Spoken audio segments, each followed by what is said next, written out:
Ce qui est de plus en plus étonnant aujourd'hui, c'est de constater que ce qui fait scandale chez les uns ne fait pas scandale chez les autres. Et ça, c'est le signe qu'il n'y a plus d'engagement général sur des principes éthiques.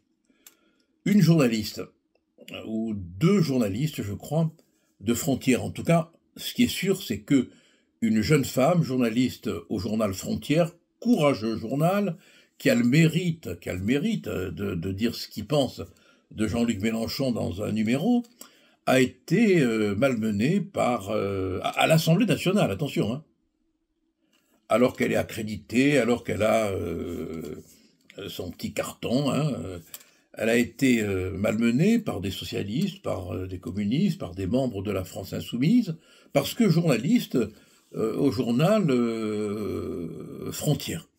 On a les images, on les a vues, vous avez dû les voir. C'est absolument inacceptable qu'une jeune femme soit ainsi traitée alors qu'elle est journaliste.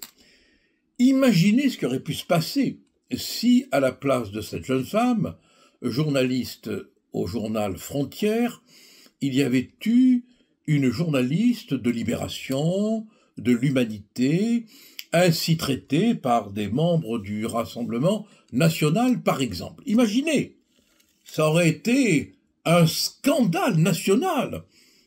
Toutes les chaînes de télé en auraient parlé.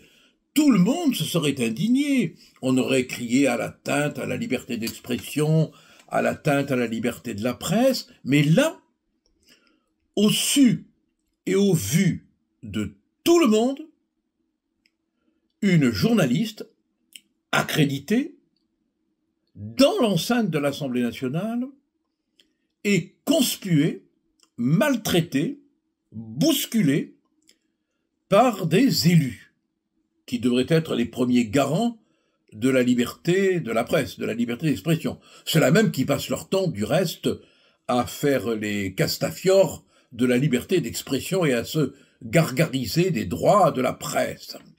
Mais ce qui est grave, et moi, ce qui me choque personnellement le plus, c'est que la présidente de l'Assemblée nationale, Madame Braun-Pivet, qui est arrivée en politique dans des conditions extraordinaires, du reste, un jour il faudra raconter l'histoire de cette avocate d'Emmaüs qui se retrouve finalement présidente de l'Assemblée nationale pour avoir répondu à l'appel informatique de Macron.